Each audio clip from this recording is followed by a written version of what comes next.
Thank you, Mr. Speaker.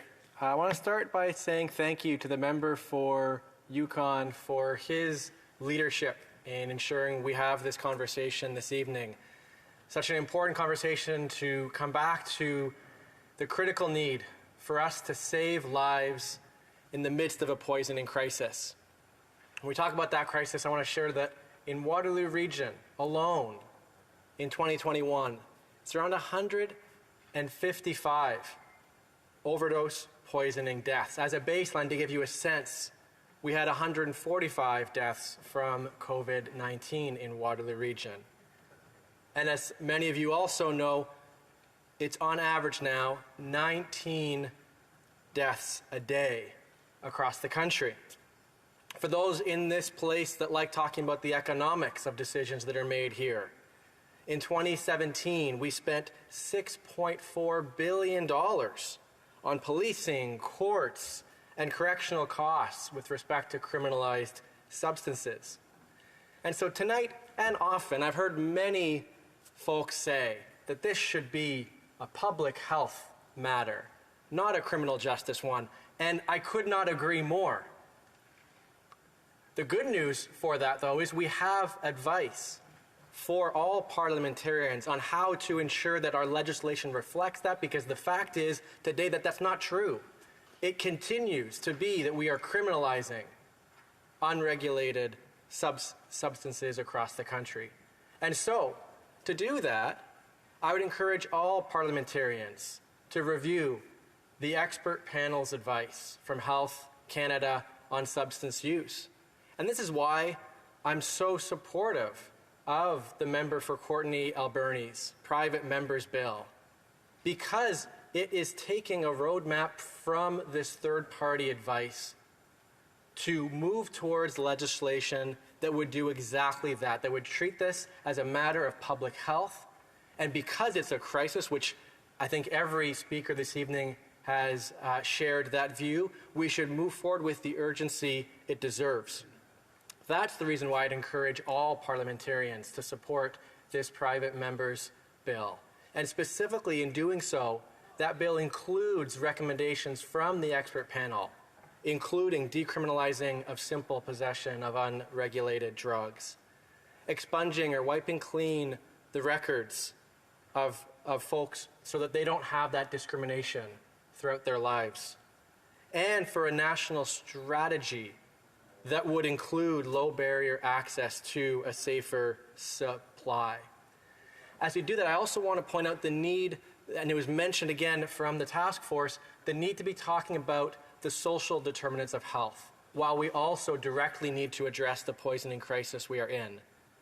Because we know that those that are addicted to unregulated drugs currently, that is heightened by the lack of access to quality, dignified, and affordable housing.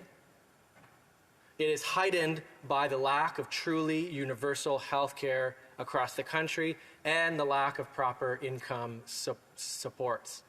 With my final time, I'd love to share a quote from a frontline worker in Waterloo region. This is Alice, who works at the Sanguine Health Centre, who supports and works with people every day who are on the front lines of this crisis. And so her words are this: regardless of the political climate, we are going to spend every minute of our day caring about people who use drugs, honoring their lives, their perspectives and their expertise, and advocating with them when their needs are not met.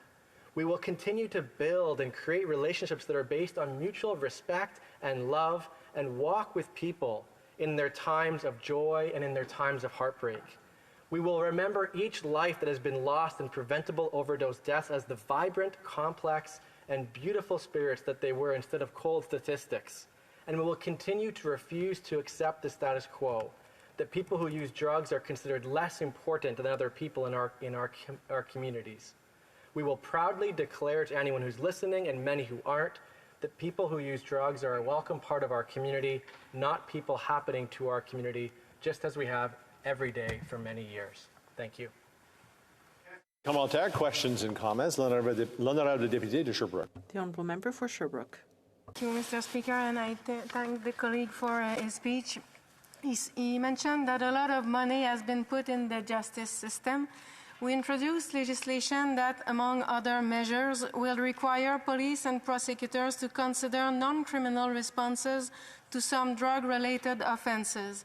I'd like to ask my colleague if he agrees that alternatives to prosecution should be considered for simple possession offences. The honourable member for Kitchener Centre. Yes, thank you for the question from the honourable member for Sherbrooke. I do. And to go a step further, that I believe we recognize that mandatory minimum penalties, we know, as has been called out in the Truth and Reconciliation Commission, need to be moved away from. And so I would actually encourage the governing party to go further with that legislation to ensure that we follow through on the calls to action from the TRC. Thank you. And comments, questions et commentaires. The honourable member for Sherwood Park for Saskatchewan. Thank you, Mr. Speaker. And I want to very strongly agree with the aspect of the member's speech where he talked about affirming the immutable human dignity of everyone in our society, of recognizing that those who suffer from substance use disorders needed to be greeted with love and care and empathy. Many members of the government, this member as well, spoke about advocating for the further liberalization of drug laws, decriminalization. Some members, I know, support full legalization. I think one of the problems with these arguments is that they don't take into consideration the fact that in certain contexts in Canada, we already have practically very liberalized drug law realities at the local level. The reality, for instance, in the downtown east side of Vancouver is not formal legal decriminalization, but effective legalization as well as a concentration of services. It just isn't working. If you look at the regional context where there was a practical liberalization of drug laws, we continue to see very high levels of overdose deaths. So I wonder if the member, I don't agree with him, but I would ask him to explain further why he assumes that further liberalization is going to solve a problem which it has not solved up till now. The honourable member for Kitchener Centre. Yeah, thanks for the question, and the tone with which the question was asked, it sounds to me like a place of genuine curiosity. And my perspective is to follow the expert advice that parliamentarians are being given, and that expert advice from the Task Force on Substance Use shares very clearly the need to not only move away from criminalization, but alongside other recommendations, many of which are reflected in Bill 2616, ensures that we would not only save lives, but better take care of people across the country. J'essaie mon mieux de représenter tous les partis dans la période de fitting in here. The honourable member, l'honorable député de Longueuil. The honourable member for Longueuil-Saint-Hubert. Thank you, Mr. Speaker.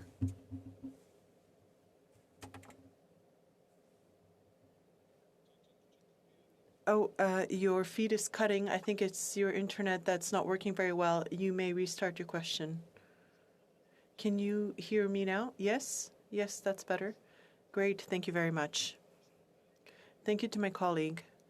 Yeah, we talked about a lot of things tonight.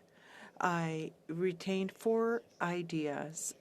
The decriminalizing, sorry for my pronunciation there, it's a bit late, inaudible. Something about health also.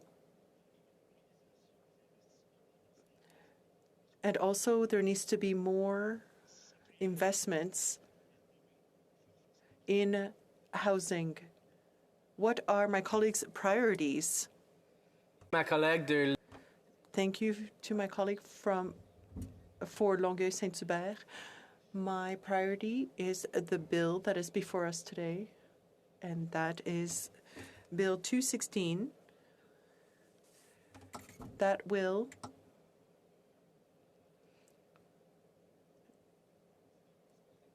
right? A mix of policies, and so we don't need to choose one over the other, but we have in front of us a bill that would allow us to do a mix of what experts are already calling for. Questions and comments? The honourable member for South Okanagan, West Kootenay. Well, thank you, Mr. Speaker, and I'd like to thank my friend and colleague from Kitchener Centre for his speech. I just wanted to pick up on some of the barriers that these people face. They face many barriers, but when I talk to people that work with people struggling with addictions in my riding, my hometown of Penticton, places like Discovery House, Pathways, Mothers Stop the Harms, one of the big barriers is that stigma, the stigma that many people have against people struggling with addiction. And I had the opportunity to have dinner with the Consul General for Portugal last summer, Marta Cowling, and we talked extensively about Portugal's experience with this. And one of the big successes in Portugal when they decriminalized possession of small amounts of drugs was this great reduction in the stigma.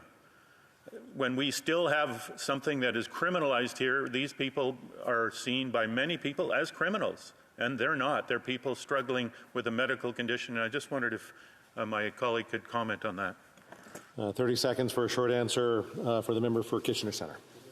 Thank you. The three-word answer is we need support, not stigma, and we need to recognize that this is part of a vicious cycle, that the stigma is part of why we need to move towards decriminalization. That's what helps us move away from this as one of the 5 core challenges that same task force called out as we move towards decriminalization. Thank you.